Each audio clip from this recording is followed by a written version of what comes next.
here is true. Only the names have been changed to protect the innocent.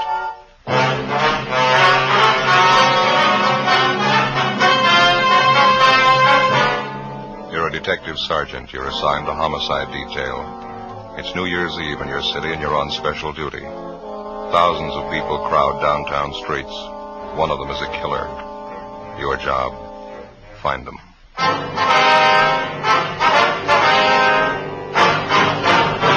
Dragnet, the documented drama of an actual crime. For the next 30 minutes, in cooperation with the Los Angeles Police Department, you will travel step by step on the side of the law through an actual case transcribed from official police files.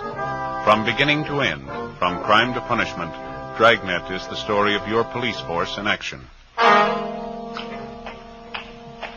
It was New Year's Eve. It was cold in Los Angeles. We were working the night watch out of homicide, special duty. My partner's Ben Romero. The boss is Thad Brown, chief of detectives. My name's Friday.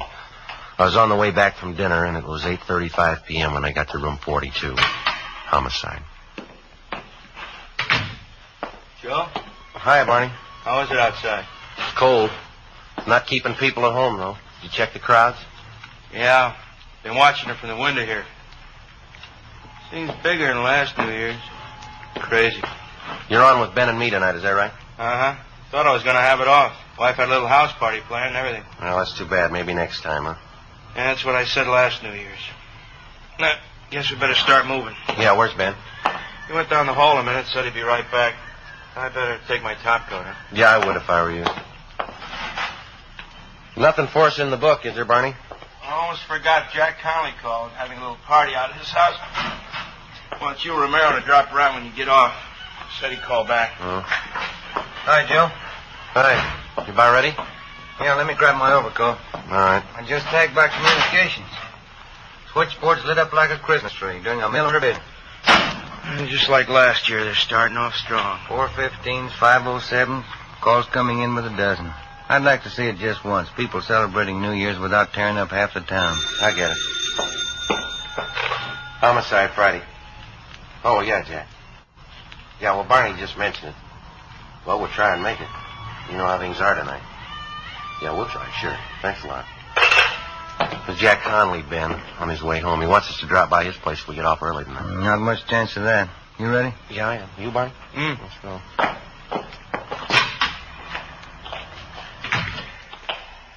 Guess you can't tell. You might get a break. Hmm?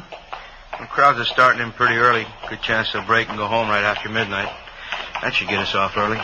And that was the idea last year, wasn't it, Ben? Yeah. What time did you get off? 6 a.m. Together with Sergeant Barney Luchak, Ben and I left the city hall and started to cruise to the southern end of the central area. As any police officer can tell you, New Year's Eve for him is one of the hardest working nights in the year. This one was no different for us. Within an hour, we'd had more than a half a dozen calls to check out. Street fights, drunken driving, disturbing the peace. The usual complaints that you'd expect to get when a community of 3 million celebrates New Year's Eve. 9:43 p.m. We were cruising in the area of Alameda and Macy Street. Unit 72R at Wilshire in Geneva at 311. 311, KMA 367. Roger, 72R. Unit 112 at 83 Naylor Avenue. See the man, keep the peace. KMA 367. No stopping them, huh? Well, it's a big night.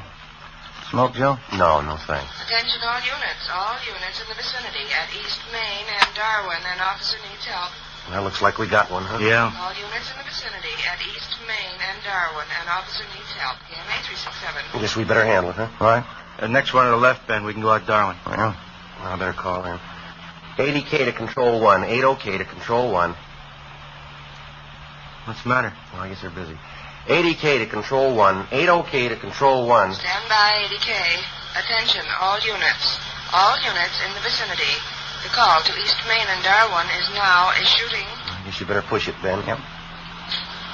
Got it down to the floor. All units in the vicinity. The call to East Main and Darwin is now a shooting. The call is now code 3, KMA 367. That's it coming up, Ben. East Main. Yeah. There's a crowd there on the corner. I guess you better pull up here, huh? All right. Come on.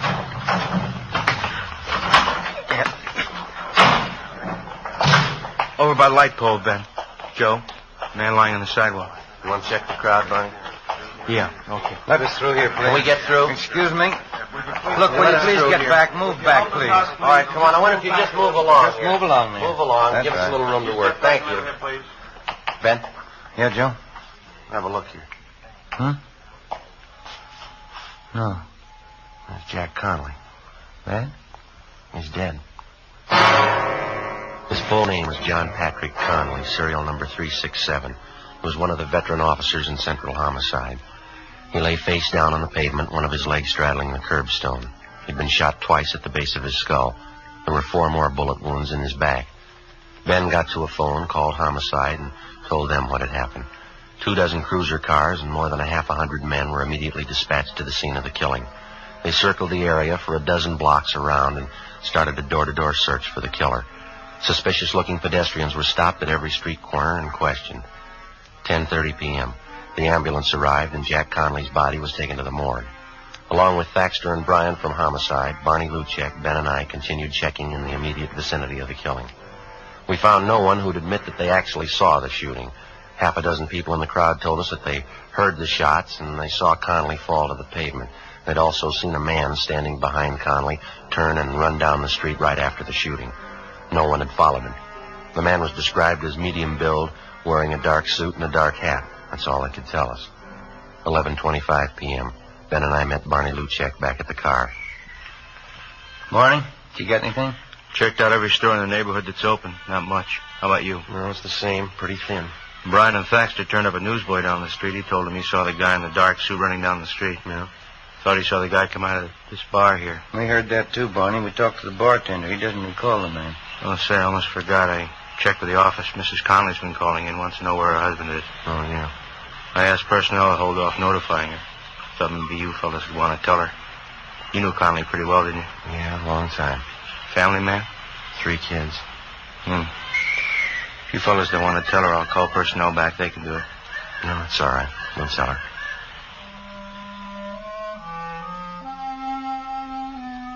11:40 p.m. Ben and I got in the car and headed out for the home of the slain officer, Jack Connolly. The house was on Ralston Avenue, just a few blocks from where Ben lived. We parked the car and started up the front walk. The lights were burning in the living room.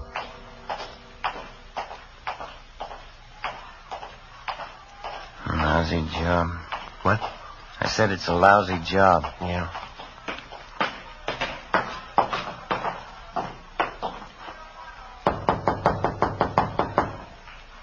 Better try it again, huh?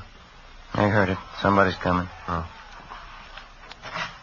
Hi, Joe, Ben. Hello, Betty. How are you? I'm sure glad you can make it. Everybody's here. Come in, come in. Okay. Thank you. I'm still waiting for that wandering husband of mine. If he's not here by midnight, he's going to be in the doghouse for sure. Here, let me take your coat. No, Betty, that's all right. I wonder if we could go back into the kitchen. We'd like to talk to you. What's the matter? Can't you stay long? Well, no, not too long. Oh, that's too bad. Well, come on back in the kitchen and I'll get you something. Maybe you can drop back later on. Jack should be here by then. He'd better be. Come on in. Either one of you seen Jack? That's what we wanted to talk to you about, Betty. What? You want to sit down, Betty? What is it, Joe? Tell me. Well, he had an accident. Where is he? I want to go see him. How bad an accident? Pretty bad. I want to go see him, Joe. If he's hurt, I want to see him. Couldn't be that bad, could it? Yeah. Oh, please, Joe. Please, not dead. Tell me, Joe, please. I'm sorry, Betty. Dear God. Oh, God. Want to give me a hand here, Joe? Yeah. She's white as a sheet. Be worse when she comes to. We better get a hold of the family doctor. No, we're going to have to wait. We'll never get through now. Huh? Phone lines are probably jammed. It's midnight. Oh, yeah. Happy New Year. 12:30 a.m. We finally got a hold of the Connolly's family doctor, and he told us that he'd be over as quickly as possible. Some of Betty Connolly's relatives at the party said that they'd look after things until the doctor arrived. Ben and I left the house and drove back to the scene of the murder. The house-to-house check of the entire area was still going on. There was no trace of the killer. 1:30 a.m. A low fog moved in over the city. Traffic began to thin out a little. The street crowds disappeared. 2 a.m. The search went on. A little before 2:30, a patrolman on foot located a taxicab driver in the neighborhood who claimed that he'd seen a man answering the killer's description just after the shooting. Ben and I went down the street to talk to the driver. He sat behind the wheel of his cab. It was especially equipped with shortwave radio to handle calls directly from the taxi company's dispatch office. Try to pass it on for whatever it's worth, officer. It happened just a minute or two before I picked up my last fare. What time was that? Do you remember? Oh, remembering, too, and I got it right here on the waybill. Yeah, here we go. 9:48 p.m. I was parked just where I am now. Same old stand. I picked up a fare, drove him to North Main and Sotelo, and I came back here. My cab broke down. Lousy distributor. I've been waiting for the repair truck ever since. Well, just what was it that happened before you picked up that fare here? That was at 9:48, is that right? Yeah, 9:48, yeah. Well, I was going to say, it was just a minute or two before that. I was parked right here. This guy comes running down the street through the crowd. He was really running, too. Yeah, go ahead. He's almost past me when he stopped all of a sudden, turned around and looked at me. I thought he wanted a cab, so I opened the door for him. He just looked at me and said, "Never mind," or something like that, and then he took off down the street. Maybe he was just a little goofed up, I don't know. Can you remember what he looked like? Oh, about your build, I guess. Medium. Had a hat on, dark hat, dark suit. Did you get a look at his face? Yeah, he's about 28 or 30, dark complexion. Anything else you remember about it? No, not for sure. He looked like 100 other mooches down around this neighborhood. Just listen to those calls come in, huh? New Year's Eve, and I draw a lame cab. Well, there's nothing else that you remember about this man that you think might help us, sir? No, you got it all, Sergeant. Just acted a little queer, that's all. Goofed up, probably. Did you see which way he went when he took off? Right down the street. That way. Mm-hmm. Lost himself in the crowd. I couldn't be bothered. Mm-hmm. How about when he came running down the street towards you? Did you happen to notice where he was coming from? Matter of fact, yeah, that was just after I heard those gunshots. Of course, I didn't know there were gunshots then. Yeah. Looked to me like he came out of that joint up there, right near where the cop was shot. Which joint was that? The 228, that bar up there. Well, it wasn't much, but it was the only lead we had to go on. 7 persons in the vicinity at the time of the shooting had volunteered the information that the killer had been a recent customer at the 228 Club, the neighborhood tavern. The owner and bartender of the club, a Ralph Stevens, had been questioned twice that night by different officers, and he twice denied that there was any possibility that the killer could have been a patron at his bar. Stevens' denial didn't make any more sense than the killing itself. We made arrangements to have the cab driver we interviewed come down to the city hall to check through our mug books for the suspect. By 10 a.m. the next morning, the body of the slain homicide officer, Jack Conley, had been posted. 4 bullets were taken from his back, 2 from the base of his skull. Russ Camp ran the slugs through ballistics, where they were identified as having been fired from a .38 caliber Colt Special revolver. 11 a.m. We drove back to the 228 Club, where we talked to some of the customers who'd been there the night before. 3 of them told us that they'd seen a man answering the general description of the killer in the bar shortly before the shooting. Ben and I went back to the stockroom at the rear of the bar and talked to the owner, Ralph Stevens. Look, how long does this thing have to go on anyway? I told you everything I knew last night. We know that, Stephen. Doesn't seem to jibe with what the rest of the witnesses saw, though. Then maybe you better take it up with them. I don't know anything about it. I got work to do, and you're in my way there. Excuse me. How come you're so sure that the man we want wasn't in your place last night? I'm not on trial here. You asked me what I know, and I told you. If you don't mind, I got work to do. You mind moving over there? All right, we'd appreciate it if you'd cooperate. All right, if you want to know the truth, you're not good for my business here. Cops never are. Coming around asking questions. Customers don't like it. It's no good for business. No good at all. A cop was killed last night right outside your front door. Now, half a dozen people say that the guy who did it was in here drinking. I run this place. It's mine. I say the man wasn't in here. Still like to know how you're so sure. I'm getting a little tired of this. I don't have an office down at the city hall to lounge around in. I got work to do. How about leaving, huh? You want to get your coat? We can talk to you downtown. Come on. Not before I call my lawyer. Go ahead and call him. Where's your coat? Why do we have to have trouble? I haven't got any beefs with you. No trouble, Stevens. We have to get to the bottom of it, that's all. I'd like to have you cooperate. Maybe the guy was in here last night. He came in a couple of times, that's all. I didn't want it to get out. Bad for business, those things. Can't afford it. Keeps customers away. Then the man was in here last night, is that right? I wasn't trying to cover it for him. I hardly know him. I just didn't want it to get out. I got a right to protect my business. Who is the man? Harry Talmadge. He's a hophead. If he did it, it probably wasn't his fault. How do you mean? He was hyped up last night, uses heroin. He probably didn't mean to shoot. Where do we find him? I wouldn't know if this is right. Old address. What is it? Fairview Hotel. Try there. 11 11:35 a.m., New Year's Day. We got in touch with Barney Luchek and Tom Bryan from Homicide, and they drove downtown to check at the Fairview Hotel for the suspect. Ben and I finished questioning the owner of the 228 Club, and we went back to the office. 11:58 a.m., Barney Luchek and Bryan got back. Barney, what have you got? Fairview Hotel on South Grand. Was that the one? Yeah, did you find it okay? Yeah, I talked to the desk clerk. Talmadge registered there? Yeah, he was. Checked out 2 months ago. No leads.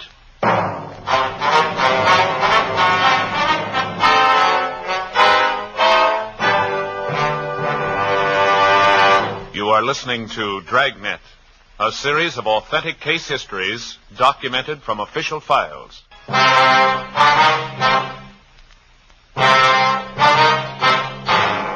1 p.m. New Year's Day.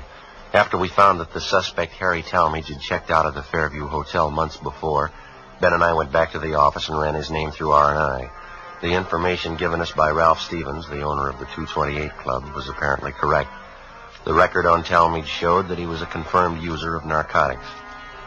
He served 2 brief terms for illegal possession of narcotics and another short term in the county jail for petty theft.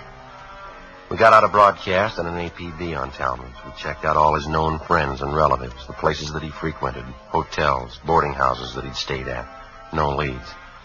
With the help of Lieutenant Walters and narcotics detail, we finally found the trail most likely to lead us to the suspect. The peddlers who were suspected of supplying Talmadge with narcotics. They were kept under 24-hour watch. 3 days passed. No results. January 4th, 9 a.m. Ben and I went to the funeral and burial services for the murdered officer, Jack Conley. 11 a.m. We got back to the office. Don't know why, Joe. I just don't cotton to funerals. Not a cop's funeral, anyway. No, I don't blame you. His wife looked a lot better, didn't she? Yeah, seemed to be bearing up good, considering. Merrill, Joe? Hi, Barney. What do you say, Barney? Yeah, a young fella you told me about. He phoned you, Ben. Oh, is that right? Did you give him the information? Yeah, he wanted to know all about taking the police department examination. Now, who's that? One of my neighbor's boys, a nice kid. Wants to get on the force. I told him to apply at room 5, City Hall, any weekday. He can make his application then. That it? Fine, Barney, thanks. Well, they got the recruiting campaign going now? Yeah, all this month. Taking applications from all over the country. I'll get it. Homicide, Friday. Oh, yeah, Walters. Just a minute. Okay. ALDSON, Donaldson. Okay, fine. Thanks a lot. Lou Walters and narcotics might be something. What's that? Oh? Well, he got a line on one of the mules who used to push heroin to town. He's a guy by the name of Donaldson. He's been sounded out. He's ready to talk to us. This Donaldson was close to Talmadge? Well, supposedly, yeah. You know where Talmadge is? Well, let's ask him. Ben and I left the office and drove to the address on South Alameda where Donaldson, a friend of the murder suspect, was supposed to be staying. Turned out to be a cheap hotel in the Skid Row district. It was next to one of the rescue missions down there. We finally located Donaldson across the street. He was standing on the sidewalk along with 4 or 5 other men. They were listening to a small Salvation Army band playing outside one of the beer joints. I hardly miss any of these sidewalk meetings, Sergeant. Like 'em. Band music. Even listen to the sermons. Do me a lot of good. I understand you're not pushing junk anymore, Donaldson. Is that right? And you want to call me Big, Sergeant? Name's really John, but everybody calls me Big. All right. No, I haven't been pushing junk. Not for months. All through with it. Well, when's the last time that you saw Harry Talmadge? A couple of weeks ago. I'm not much for Harry anymore. Like I say, I've been regular at these sidewalk meetings, hearing the sermons. Changes the way a fella does things, you know. Yeah. Man's got to turn good sometime during his life. Not getting any younger. 58. I figure it's time I start living by the word. Say, that's nice music, isn't it? Yeah. Do you have any idea where we might find Talmadge now? I might have a few ideas on it. I don't know. Say, I guess neither one of you fellas use snuff. No. Don't bother you, does it? No, go right ahead. That's all right. I know the last boarding house Harry stayed at, if that'll help any. Place on 12th Street. I can give you the address. Well, is he still there, do you know? I don't think he is, no. Matter of fact, I'm sure he's not. Wish Harry'd come around and see me. Like to get him interested in these sidewalk meetings. Listening to the sermons. Might help him. Did an awful lot for me. Yes, sir. Will you say that you saw Talmadge about 2 weeks ago? Well, not quite 2 weeks ago. It was the day after Christmas. Came down to my hotel and wanted some money. I couldn't give him any. That's when he told me he was moving. Going to some rooming house up around the City Hall section up there. Did he mention any address? Not that I recollect, no. That sure is nice music, isn't it? Well, how about some of his other friends, Biggs? You think they might be able to help us? Well, Duke might help you. Harry and old Duke are still great friends. Duke sees them more than I do. Where do we find Duke? Well, you know the Penny Arcade down in South Main? Right down from the train depot there? Yeah. That's where Duke works. He's a janitor there. I've been trying to get Duke to come to the sidewalk meetings, too. He sure could stand it, old Duke. Well, thanks very much, Biggs. Not at all, Sergeant. Always glad to help out. Now, look at that now. All out of snuff. Say you couldn't see your way clear, could you? There you go, Biggs. That's sure Christian of you, Sergeant. I'll handle this just like a personal loan. That's all right, Biggs. Don't say anything about us talking to you, though, huh? Not to anyone. No, sir, I won't. You can trust me. Say, when you see Harry, give him a message, huh? Well, what's that? You tell him to come and see me. I want him to show up at these meetings, hear the sermons. It could change everything, Sergeant. It could give him a new life, new soul. Brand new soul for Harry. Think of that. Yeah, I could use one. 3 p.m. Tuesday, January 4th. We drove down to the Penny Arcade on South Main. Harry Talmadge's friend, Duke, wasn't there. The manager of the place gave us his home address, and we checked it out. Duke wasn't there either. We staked out at the place for the rest of the afternoon. Duke failed to show. At 6 o'clock that night, Barney Luchek and Brian from Homicide came out and relieved us. Ben and I had dinner at Johnny Cokin's, and then we went back to the office. 7:20 p.m. Want to grab that, Joe? Yeah, I got it.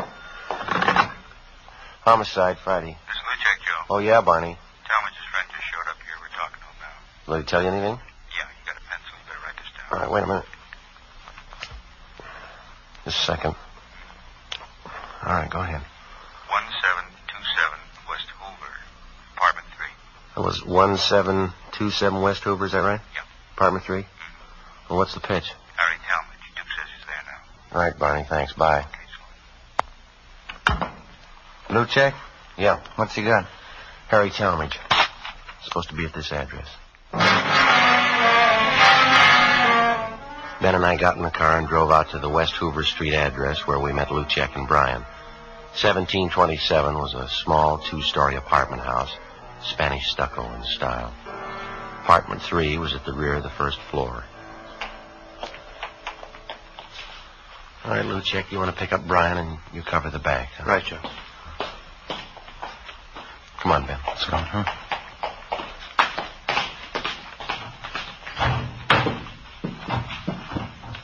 Get us up the stairs, huh? Mm-hmm.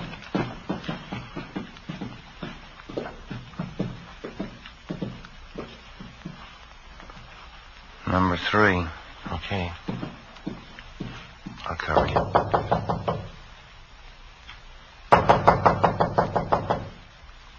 No sound inside.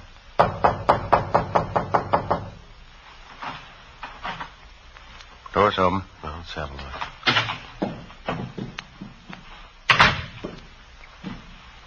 No, it's empty. You want to try the bedroom? I'll check the kitchen. Joe,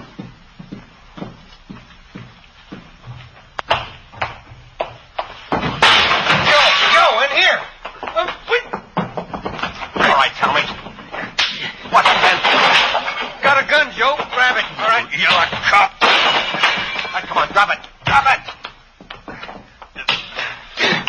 My arm. I got it, Joe. All right, come on your feet. All right, get him in back of you. All right. Come on, hold still.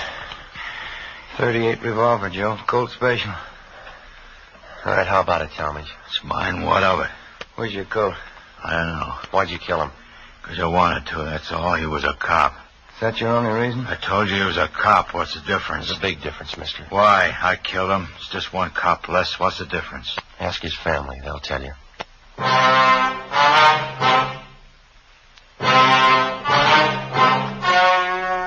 story you have just heard was true. Only the names were changed to protect the innocent. On March 26th, trial was held in Superior Court, Department 86, City and County of Los Angeles, State of California. In a moment, the results of that trial.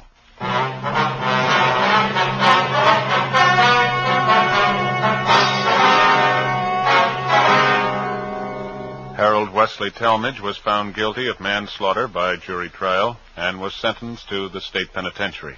He was paroled after serving 6 years in prison.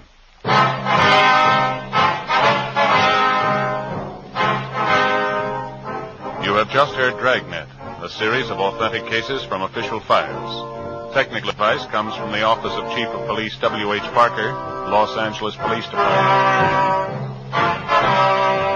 Fatima Cigarettes, best of all long cigarettes, has brought you Dragnet, portions transcribed from Los Angeles. Stay tuned for Counter Spy, more good mystery on NBC.